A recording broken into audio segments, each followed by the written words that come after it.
Welcome everybody. This is Pastor Sherman Ray, and this is Christ and Culture. And as I was saying to Pastor Tommy before we came on, he said, "Man, it seems like we haven't been here in a long time. I'll tell you." But we're back, and so excited to have you all as a part of the show. Before we get going here, I want to some folks, if you not recall, we do have our YouTube channel up, and you can just go to Christ and Culture Show. I'm going to actually go there right now, as a matter of fact, and you can actually check out the show. We should be up and running right now, which I'm very excited about. But get in on the conversation. It's Christ and Culture Show. Get in on the conversation. We'd love to hear from you, or you can write to us at christandcultureshow@gmail.com. It's christandcultureshow@gmail.com. And hopefully you can get in on on some great conversation and on some of the cool things that are going on. A lot has gone on over the last couple of weeks, guys. I mean, a lot has gone on. And we're going to try to catch you up with most of it, and, give you a perspective from God's perspective. But let's welcome to the show, guys. We've not seen him in a long time. It's been Pastor Tommy Allums. Pastor Tommy, how are you doing today? I'm doing well, Pastor Sherman. How are you? Good. Just great. Just been great. Busy. Yeah. So what's been keeping you busy over these last couple of weeks? Yeah, I've been working and just ministry. I literally have Bible study every single night of the week, which is actually kind of cool. We've got some young adults that are stepping up into their gifts and their callings, and it's just awesome to see. And so yeah, I've been busy with those things. Oh, and very the family, awesome. of course. Yeah, there's nothing wrong with that. How about the family? How's the family doing? Doing well. I Yeah. think, let's see here. It's been a couple weeks. My youngest is starting to sing a little bit more at church. Teaching her how to worship, and so we're easing into that. Nice. That is so cool. Well, I do have some exciting news to tell you. And my granddaughter. So I've got grandkids. So I know you're a young guy. I'm an OG, right? We should just call like an OMG, an old man. I know, right? Right. And so my granddaughter, she's 18 now, and she's one of my youngest of my grandkids. But she just started into medical school. Awesome. I am so excited for her, and I think it's our first family member who's in the medical profession. So very excited for her, and she's going to be doing. She started about a week ago, and just we keep praying for her. Just hallelujah, Lord God, keep her, safe in your arms and stuff like that. So because she's got a lot of work to do. A lot of work to do is what she's doing, right? That's awesome. Yeah.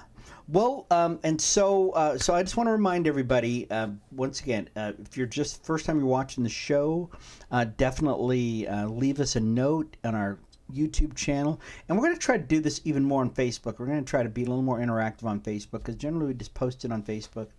And I know some folks have been watching us on Godstream TV, which is wonderful too. We really want to try to get folks to subscribe to our channel a little bit more, get some folks involved in what we do here at Christ and Culture, because really there's not a lot of people talking about what's going on in the culture from God's perspective, and there really isn't. So this is a very, very pivotal, and especially at the time we're at right now. Wouldn't you say so, Pastor Rami? I think people should watch this all the time. Oh yeah. Yep, I think so. I think so too, and our first article really kind of echoes this, and this is from is this an AP story? Yeah, so the AP story reads this one. It's talking about young adults, and they're saying that young adults are less likely to follow politics or even say anything about voting, and this is very interesting. There's a 26-year-old cook in a Denver suburb, and he says, he doesn't even think about voting or pay attention to politics unless radical change is happening. And what it basically is saying is that they said if another party was likely to win, he'd be interested in that. And this kid, he voted for Kamala Harris in the last election race, and that's probably why. And but like many his age, doesn't see voting as that valuable. Interesting. And so he basically says, hey, if they had a third party, maybe something else, and he doesn't really believe that. In his mind, it's both sides are bad, and as a result of that, they don't really care. So, Pastor Tommy, this isn't just with voting, though. I mean, really, there's a lot of, if you look at and you speak to a lot of young people, and I've got teenagers and young adults and that I interact with all the time, my kids, and many of them feel the same way. I mean, they really do. They feel like, hey, guess what? Democrats are the same as Republicans. This church is the same as that church. You know, everybody's kind of a pessimistic look on life. And as a result, anybody can come in and give them any kind of feel-good story, and they just jump at it, right? So I guess my question to you, Pastor Tommy, is, your reaction to this story. And my second question to you is, how can we get young adults more interested in politics and in history, which is important, and in God? That's the most important thing. I could probably answer that question, both of those questions, with the same answer. We got to stop fighting. And here's what I mean by that. Even in churches, you got this church, and this church is bashing this church, and that church is bashing this church. And then you got Democrats, saying that we're going to beat you down. I don't know if you saw that, but, that is a disconnect. The young people are already disconnected because there is a what do you call it? Generational gap. There is a generation where in the middle that are not connected with either side or the other. What I mean by that is these kids, a lot of them have raised themselves. Either one or both parents aren't in the home all day. They go to school, come home, and then, they play video games all night, disconnected from their parents. And that's the first disconnect. And then they feel disconnected from society. And when they go to school, they see fights at school. They see a certain agenda. I want to say preached, because that's basically what it is. A certain agenda preached at school. So they have this mindset, and then they have bullies. And so they're like, I don't want anything to do with anything, because there's no two sides saying, hey, let's work this out. Let's come together. And I remember just, growing up, there wasn't this much animosity and hatred towards somebody who had a different viewpoint. And I think that is causing young adults to say, I don't want nothing. I see older people, the older generation arguing, my church is better than yours. My party, my political party is better than yours. And so there's this friction that they're constantly looking at, and they're like, I don't want nothing to do with it. And because they haven't been explained and understand what the actual process is and why things are important, they'd rather just step back and say, I'd let them argue and fight. I'll find something else to do. And I think that's where we're at. Oh, well, that's a great analogy too. And so you believe that, that it's because they're seeing so much fighting, that they're just seeing so much friction between each other. That's a part of it. I've heard, and I believe that's part of it, and I think part of it also is maybe that the kids really don't have anything that they see speaks to them. Right. I mean, if it's, it's like if you told kids, guess what, we are going to take your cell phones away from you, I can guarantee you they would be all over it. Right? They've got this thing coming up right now where they're going to be taking the cell phones away from the kids, right? And so they're telling the kids, guess what, your phones are going to be gone. And now all of a sudden these kids are like, you wouldn't believe it. They're just like so interested. They're so interested in the phone thing that that they cannot. They're beside themselves. So I think part of it is also that they just. It's not even like history. History is so. It is so far removed from them, and they go, well, I don't know who this guy is. I don't know who that guy is. I don't know who this guy is. And so they are just so far removed from it. So maybe if you could bring it down to their level. My grandson, who was, he's 22 now. He's really into politics. And the reason why is because he went through COVID and was affected by COVID in his high school years. And it ruined his high school experience. And it's the same thing about me. I think one of the reasons I got into politics is because gas lines were happening when I was 16, 17, 18. And that's when Jimmy Carter was in office. And that's why I voted. And I've always been a conservative because I thought, wait a minute, these guys screwed up my whole teenage years.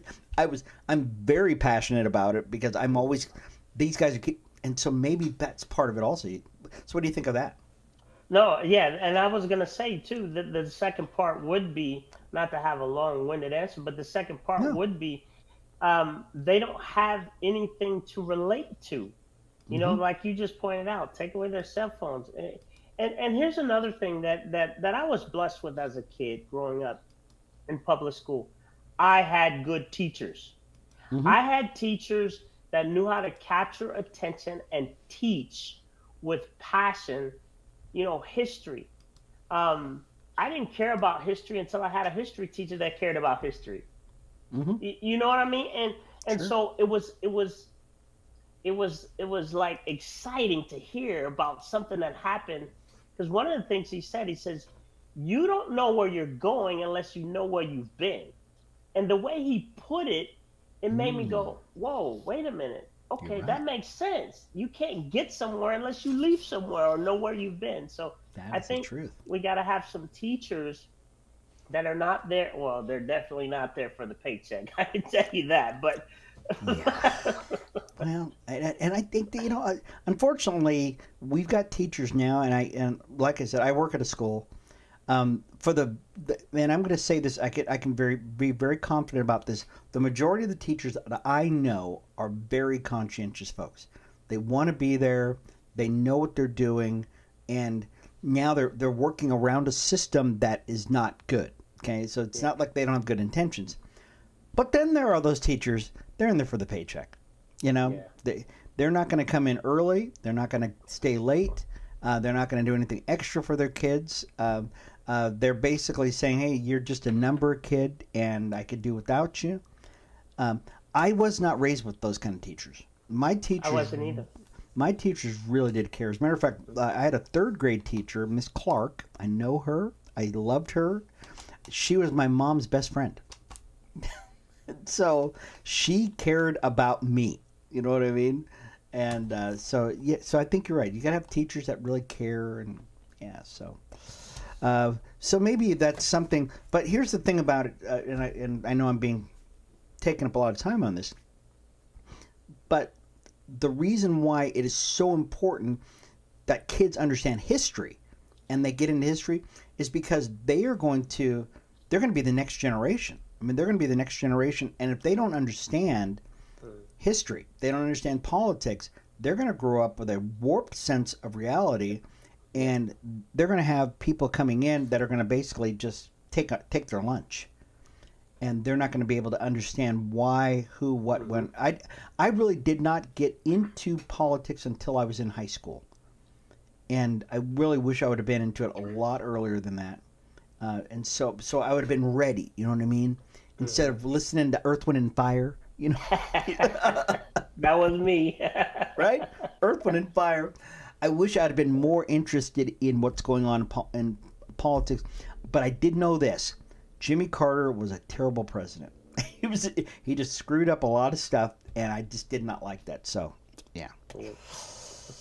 Wow. Hey, so there was let's move on to something here. There was a story, and I don't know if you watched this video on. This is really wild. There was this is a New York Post story, and these people were out sunbathing. They're on a beach, and then all of a sudden this boat comes up, and you won't guess who came off this boat. Wild video shows sunbathers tackling migrants who jumped off boat at a packed beach in Spain is the headline on this. This is crazy. Wild video shows shocked sunbathers tackling around a dozen migrants. Oh gosh, couldn't that be wild? Who jumped off a boat just feet from the shore of a packed beach in Spain.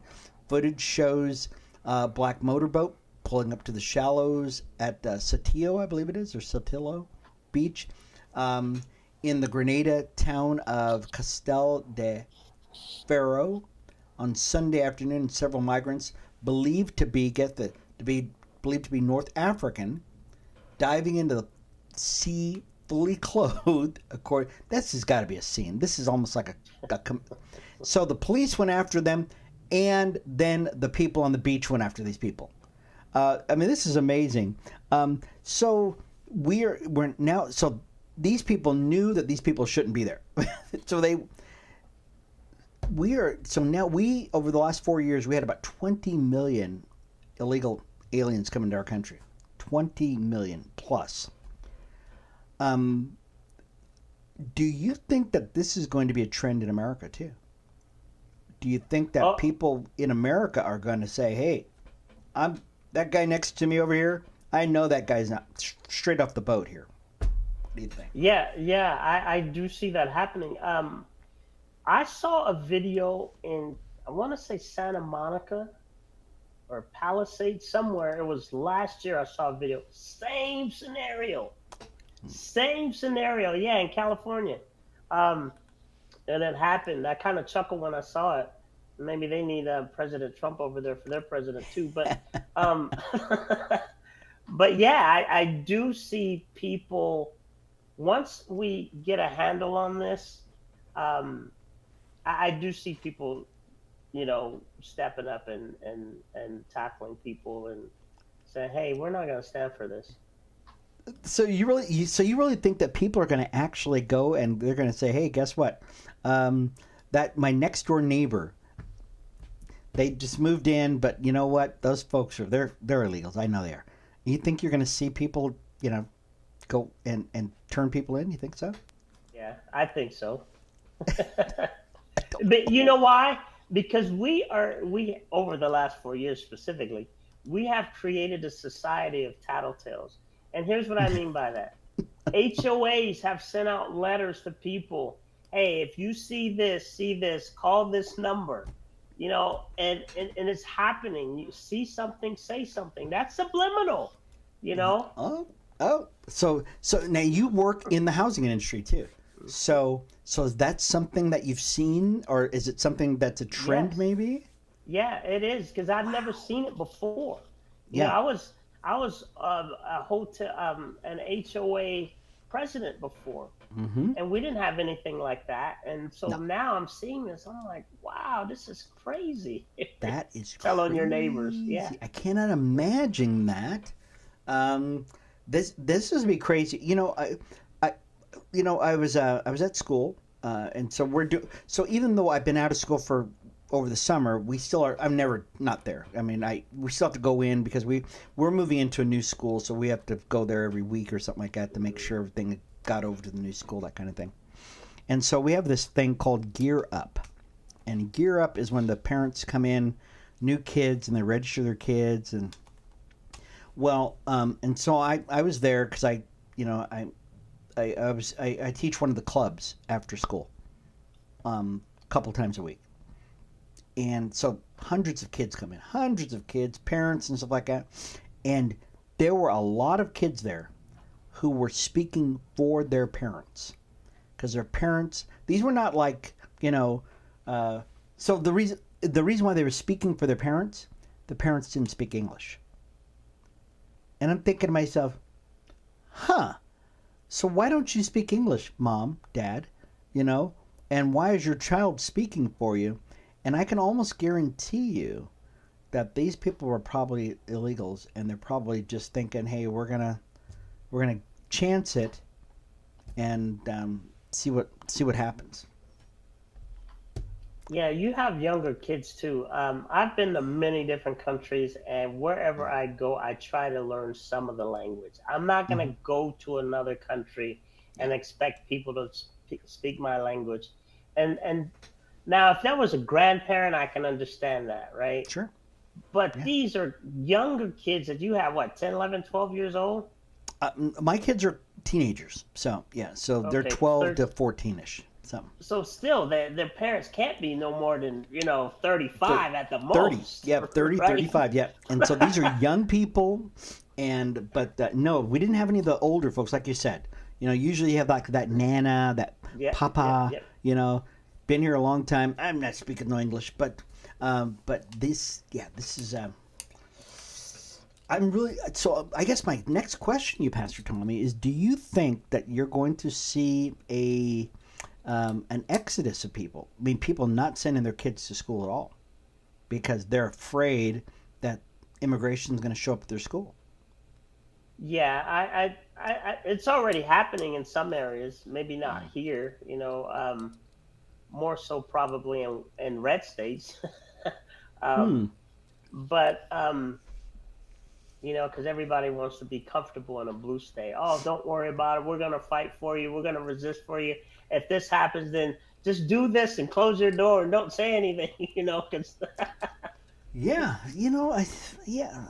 You know, I, there's been this thing with America, and it's biblical. I think America is just a very biblical place, and it basically says, and the word says, guess what? A foreigner comes into your land, you treat them good, okay?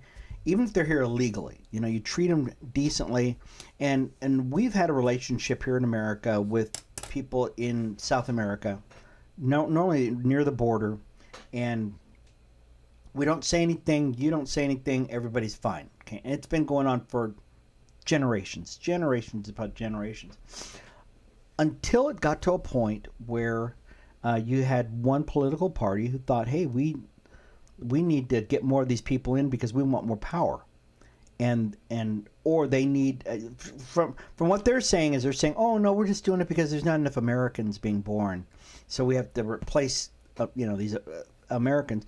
I go, "Well, if we didn't have any abortions, guess what? We'd be doing just fine." Um, or murder or whatever. And so these people are here now, and the problem with all of this whole thing is that you've got a bunch of people now who are fearing for their lives when they normally did not have to do that. They normally did not have to worry about whether or not somebody was going to come and take them off of a work site. You didn't have to worry about whether or not they were going to have to um, uh, be at a out in front of the Home Depots or whatever, or that now immigration from time to time would go to certain work sites, and this is back in the 50s, 40s, that kind of stuff. But nowadays, there was really not that until it became a problem for America. And I don't know if you saw the numbers of people who actually came to the border over the last couple of months, but more importantly, actually who were able to come into the country. So did you see the number of people who were actually allowed to come into the country? I know it was a very low number. I don't remember what it was though. It was zero. I can't get lower than that. You can't get much lower than that. It was literally they had like 3,000 people come to the border, and zero were allowed to come into the country.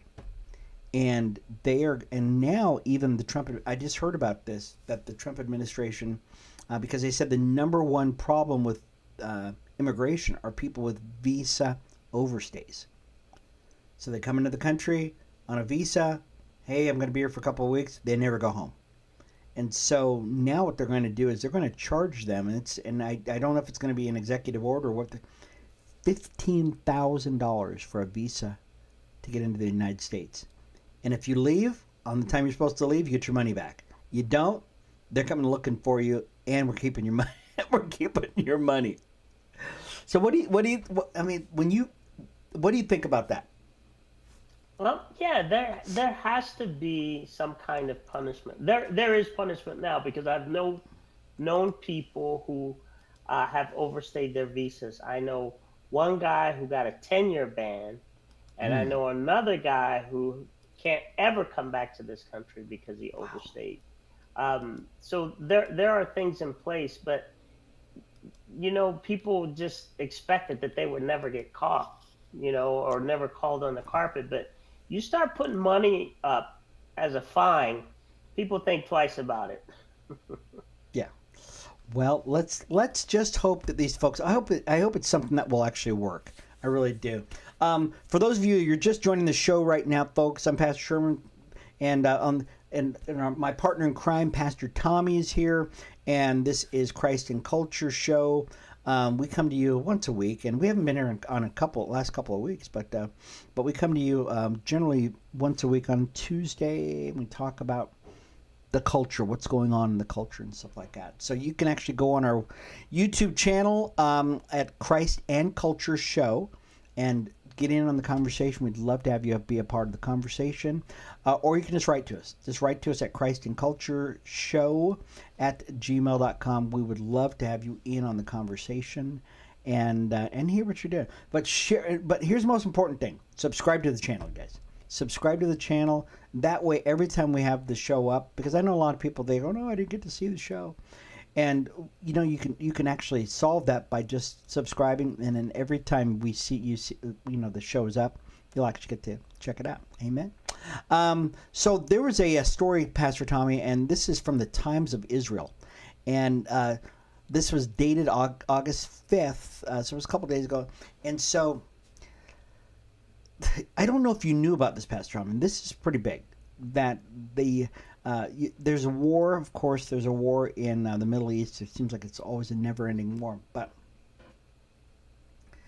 the thing here is that Benjamin Netanyahu is the prime minister of Israel, is saying that there's a likelihood that they're going to stay and occupy Gaza.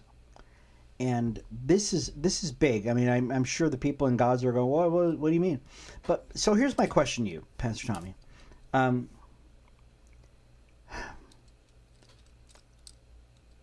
of the things that's happening in Gaza is that they have the hostages in there. They have Hamas that's in there.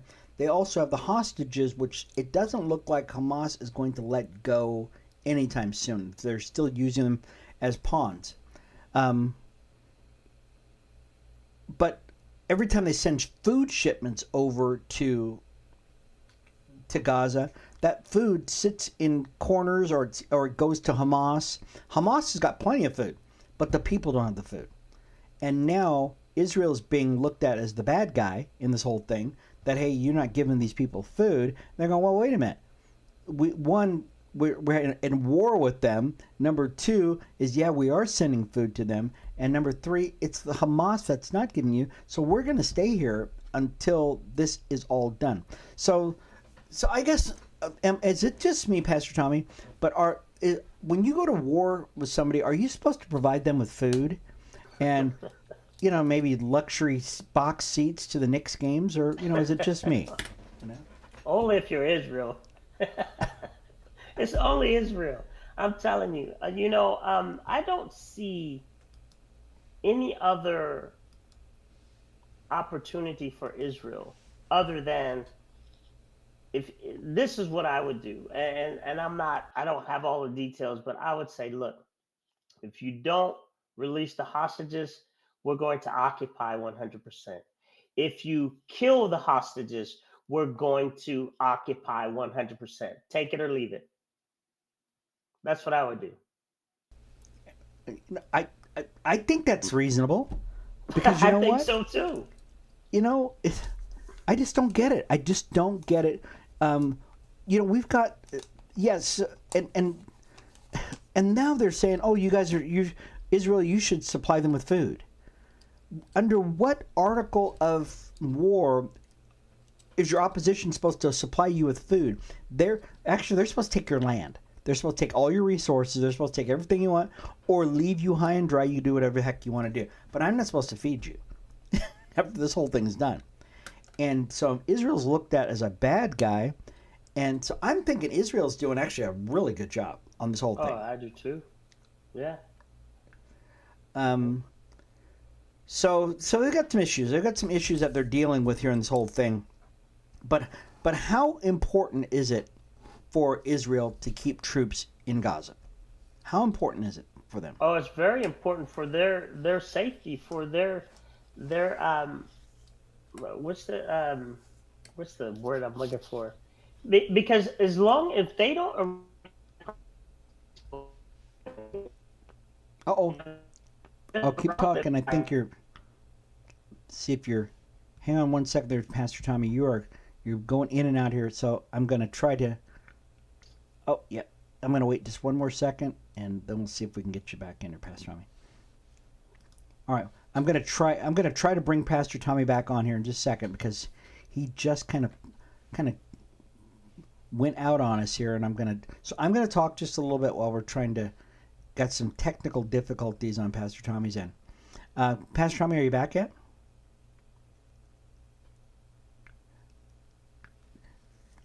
So go ahead and keep talking, because I can hear you, but I can barely see you over there. Yeah, go ahead. So why don't you go on off, and I'll talk. I'll wait for you to come back. Okay? But this is one of those hard things that Israel has to deal with, is that all of a sudden you've got, this occupying or this force that has actually comes in, blows up all your stuff, blows up all your kids, and then all of a sudden you've got, and you win a war against them, and then you're supposed to pay for their food, you're supposed to pay for their water, you're supposed to do all that other stuff, and then everybody's upset at you because you don't. So let's see if we can bring Pastor Tommy back again. Let's see if he's Pastor Tommy, are you back there yet? I'm back. Can you hear me? You're back. All right. Well, good. So you believe it's also important that Israel keep an occupying force in Gaza for however long it takes? Yeah, for their own safety, they need to. Jesus himself said that the nations of the earth they're going to hate you, and we're seeing that play out right now. So they need to take care of where they are. I think you're right. I just can't imagine that anybody would even say, okay, Israel, maybe you're, maybe you shouldn't do this. Maybe you should, let your... Because here's the thing about it, and Democrats, I've been listening to a lot of Democrats talk about this. They're saying, that there should be a two-state solution to this whole thing. And I'm thinking, I don't know if you guys realize what you're saying here, is that you're saying that you trust that the people who keep telling you that they're going to push Israel into the sea, that they're going to play nice, and I don't see that ever happening. No. Yeah, it's just probably not going to happen. That moves us on to, there's so many internal battles that are going on in the country, but there's actually external battles too. We've got this story about these folks who are in Texas, and you probably saw this story. This is an amazing story. This is an AP story, and talking about I don't know if you saw this, folks, but if you've been awake over the last week or so, you've probably seen what's going on in Texas. And in Texas, you've got 50 plus Democrats who have left the state over the last couple of days over a battle of redistricting their congressional lines. And so this story is, and pardon me for, I know you can probably all hear these dogs that are outside the studio here. This story says Trump's redistricting fight could broaden and last a while with Texas and California as epicenters. So what's going on here, folks, is...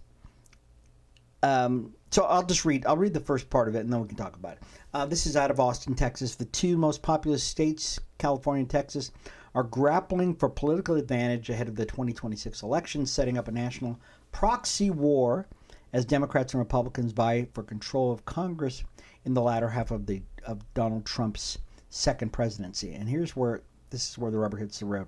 Texas Democrats on Tuesday again delayed their state's House representatives from moving forward with a redrawn congressional map or redistricting sought by Trump to shore up Republicans, who writes this stuff, to shore up Republican midterm prospects as his political standing falters.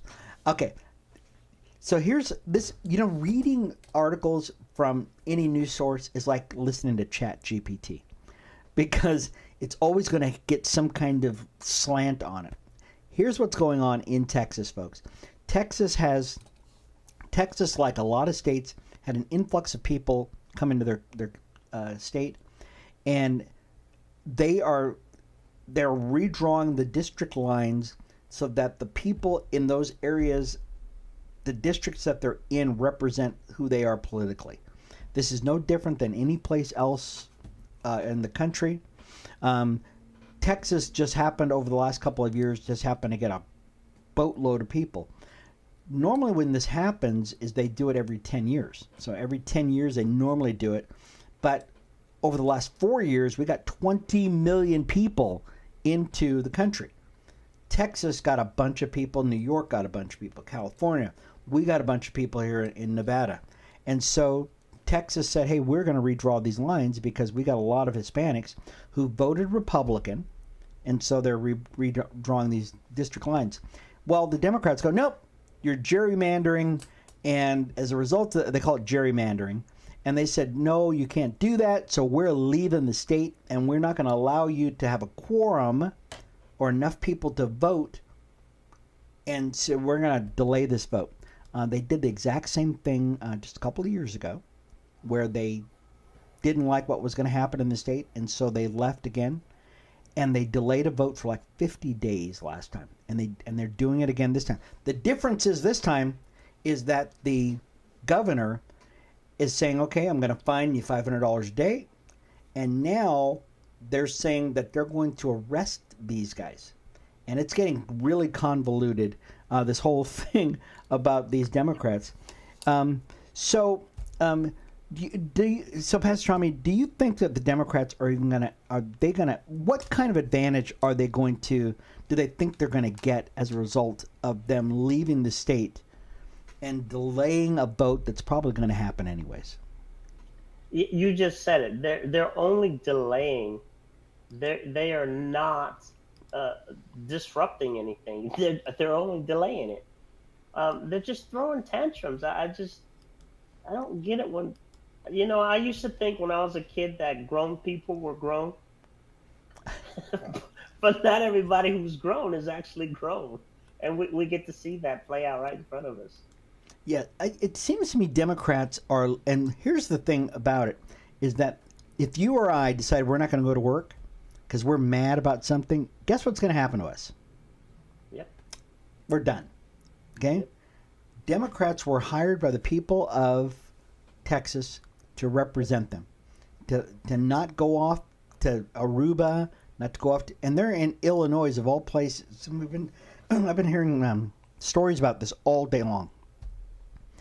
They're in Illinois of all places, and if you're talking about, there's some states that have a severe gerrymandering, which means they draw these congressional lines, and it might cut through a neighborhood, and it only might be, a couple of blocks wide, and it's a swath of people that they're picking to vote for this Democrat.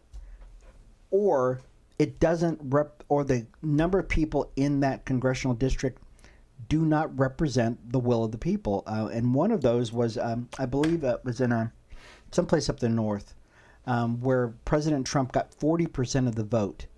And they have like only 3 or 4 congressmen in that whole state. In California, they almost have a monopoly on the entire state. That's how badly they've drawn up these districts. And the Democrats are now upset because the Republicans are doing the same thing that the Democrats have done historically over the years. So it's not as though one party has done it and the other party hasn't done it. They both have done this. But now Democrats are going, oh, it's an affront to society. And it's like, oh my God. I'm just wondering, what should the people do to their representatives if they had a chance to talk to them? And if you had a representative that was leaving the state like this, what would be your suggestion, or what would you say to him? Well,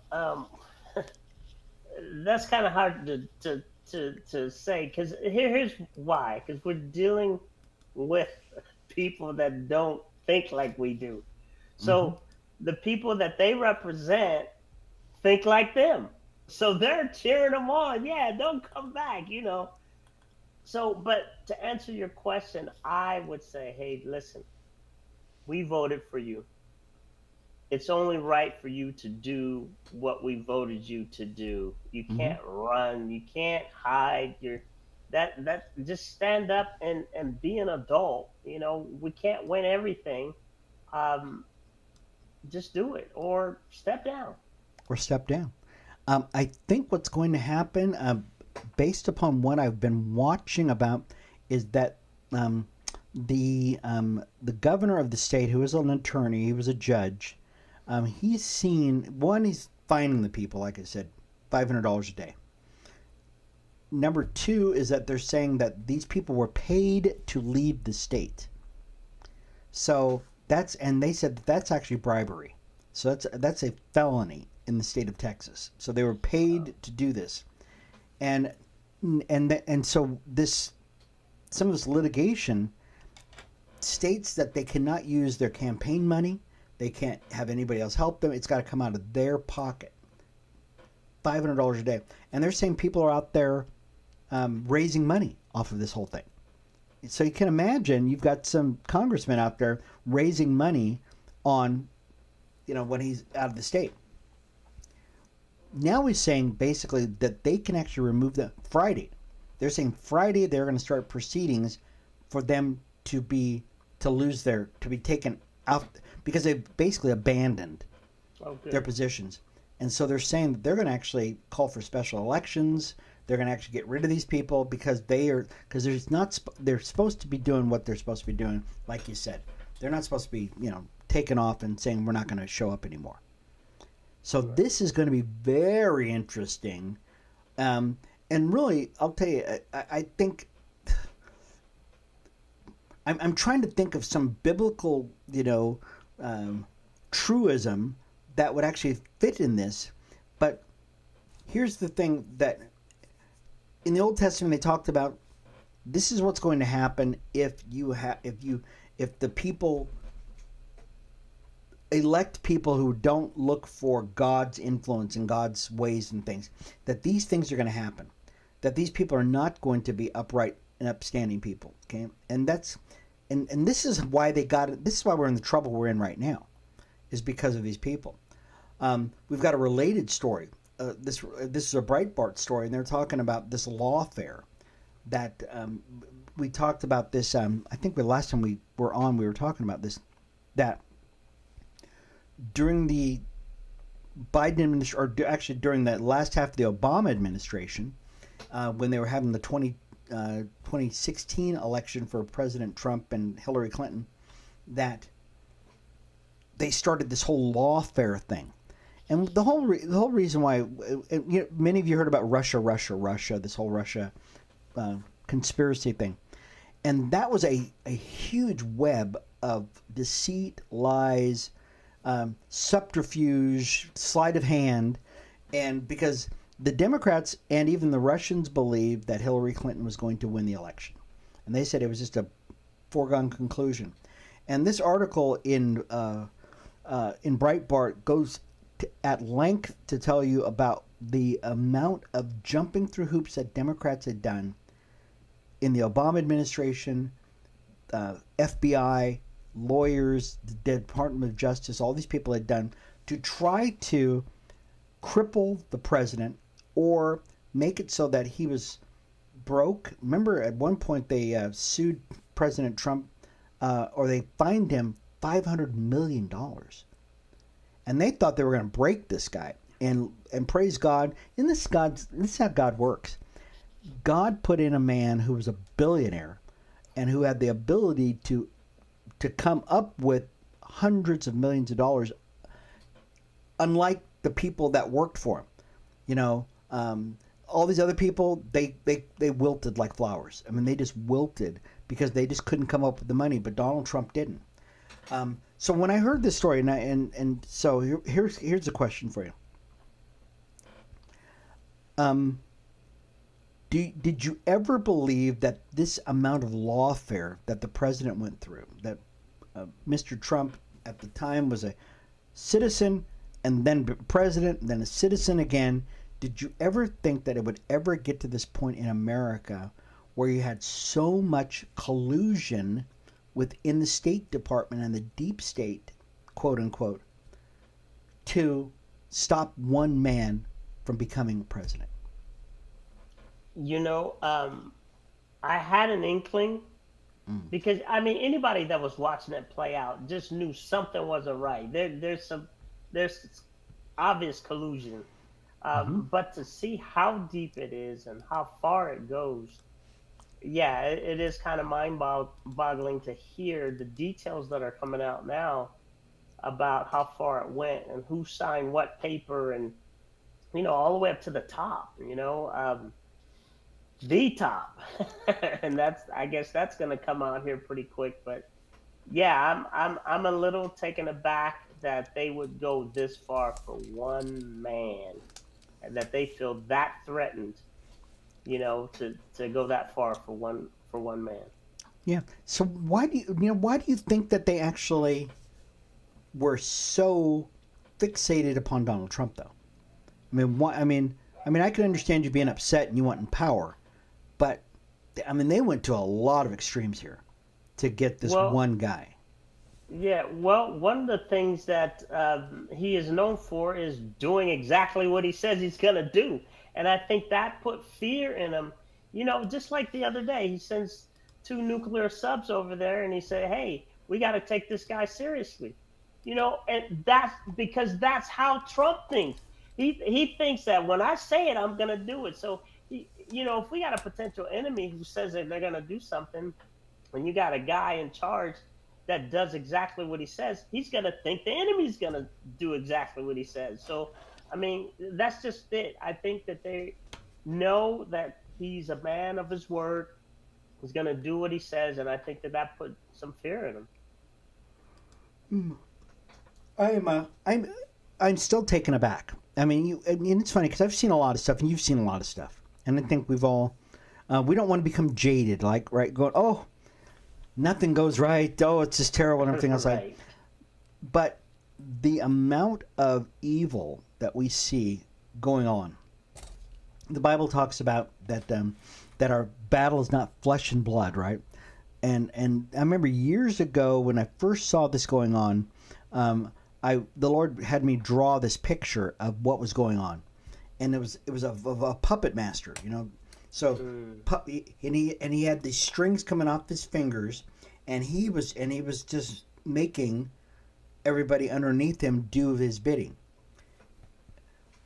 And you would think that we would have people have some kind of wits about them that would say, no, our country is this, or I can't imagine Democrats have got to be all evil. You know what I mean? One of them has got to stand up and go, no, we can't do this. But nobody is. You know what I mean? Nobody stepped up. Now, even if it was one guy, he goes, I'm not doing this. I'm just not going to do it. No, this is wrong. But not one person is doing that. Does that surprise you? That not even one person is standing up and saying, no, we're not going to go through this? It is a little surprising because, you always got that one guy with a conscience. I don't feel good about this. I'm out. But no, like you said, they're just this all in. Yeah, because even on the Republican side, you've got Rand Paul's, right? You've got there's always going to be, you have Lindsey Graham. You got these guys that'll go, nope, not going to do it. You have the Tea Party movement within the Republican Party, right? They're going, oh no, we're here because you guys are not doing what you say you're supposed to do, and they don't care if anybody hates them. I don't care. You have Marjorie Taylor Greene. You've got these people within. I can name Tulsi Gabbard. Tulsi Gabbard is like the one, right? She's not even Republican, right? She's a Democrat who's now a Republican, but she basically said, I'm checking out. I'm leaving. Okay? you would think that the people would go, um, I can't be a part of this anymore. Um, so maybe there were a couple of people who actually, because I do recall now, a couple of people left the Democrat Party, and they said, "Oh, the Democrat Party left me," but they did not do a full-throated mea culpa thing, right? And say, "No, here's where the bodies are born or buried at." They didn't do any of that stuff. Yeah, yeah. Even the mayor from New York, what's his name? The current Adams. mayor, Adams. Yep, Mark Yeah. Adams. Yeah. There's got to be something. There's got to be something. These people have got to come to, because right now we're going down you're going down a slippery slope. You're going down a slippery slope where you got a bunch of people. They're saying, "Oh no," either that or they are convinced. They're just convinced that they are actually right. But I can't imagine. We had this, and we might we're going to turn a corner here really quick though. But the I don't know if you and I didn't send you this story, but I think it really speaks to this. Her name's Sydney Sweeney. I don't know if you heard about this. She's the girl that was doing the Gene commercial. Mm. Okay. Now we don't agree with the Gene commercial. It's just kind of a tacky thing. But Democrats would have been just fine if it was a guy in drag. That was right, guy in drag, because they did it for the Bud Light commercial. But they went apoplectic because a girl, quote unquote, a real authentic woman, was doing a Gene commercial. But if it would have been a guy that had gone, "Oh, you're just so brave. Oh, so brave," I would have thought that there would be some, Bible Belt Democrat that would say, "Oh no, you guys are being ridiculous." But not one of them guys said that. I mean, not even one said that. And I've never had any of my friends who are Democrats online go, "No, that's just stupid. That's just ridiculous." Okay, which tells me that something's just not going right here.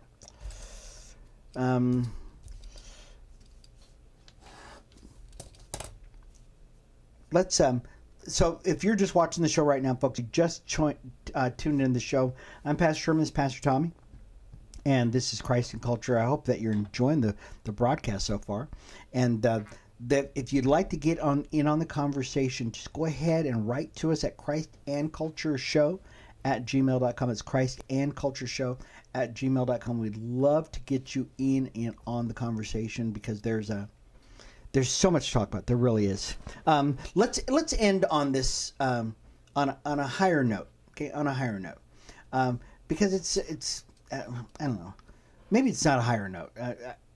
There was a story that it started like a week ago, and I don't know if you saw this. It was out of Cincinnati, and it was a couple that were they had gone to a concert, or no, there was a concert in town, and this couple happened to be walking by the concert, or maybe they were a part of the concert. But anyways, a fight ensued.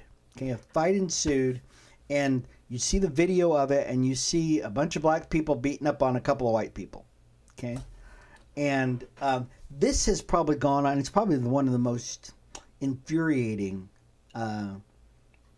depictions of mankind against mankind. At one point, there were 4 or 5 people on this one white guy, and then this white woman comes in. She tries to get in and tries to stop the fight or whatever she tried to do, and some brother walks out and he goes clock, and he hits her in the face, knocks her on the ground, knocks her out. First, Pastor Tommy, I just want your thoughts on this particular fight, because I don't know if you even saw the video on. I'm sure you did. Yeah. Actually, I didn't. I saw about it, and I did not want to see it, only because, it's just ridiculous how low society is getting. We have come to new lows. First of all, a grown man shouldn't be punching a grown woman in the face.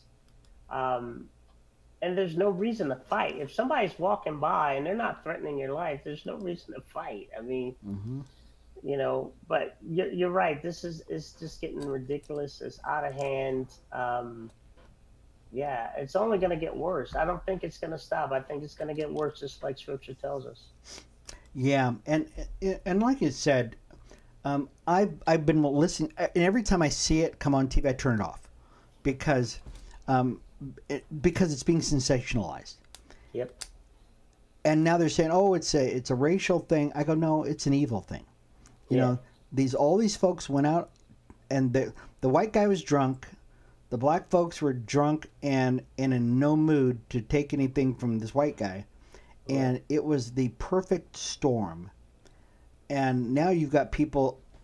They now everybody's going to their corners. Black people are going here, white people are going there, and it's like, waiting again for the bell to ring so they can come back together again.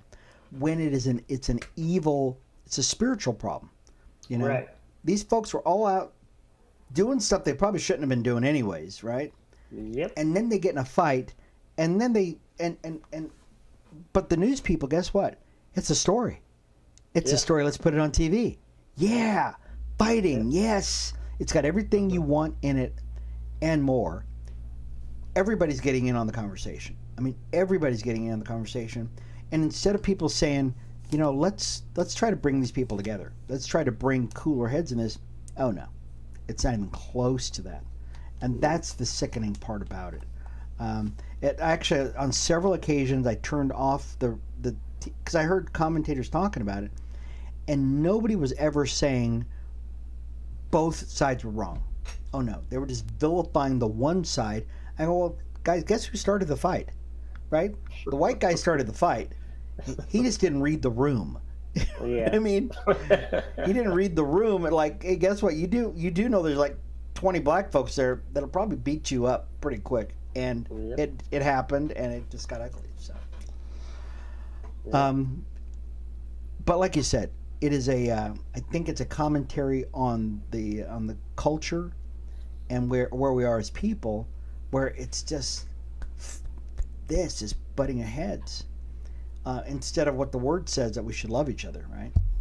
Right. And something else I thought about too when I first saw the story is Matthew 24, when Jesus says, "Nation shall rise against nation." That word doesn't mean country.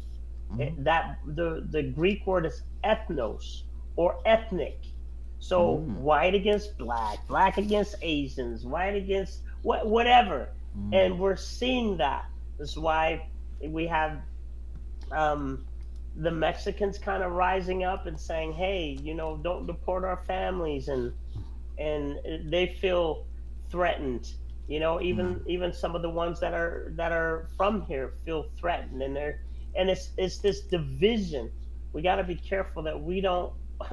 It's already happening, that we don't become the divided states of America, because it is reaching that point. Yeah, we're the melting pot of the world, right? And we are so divided, it's ridiculous. Gosh, it's amazing. Well, anyways, we'll continue to pray for our country. We'll continue to pray for our nation and our leaders, and that we don't continue to go down this path of self-destruction. Amen.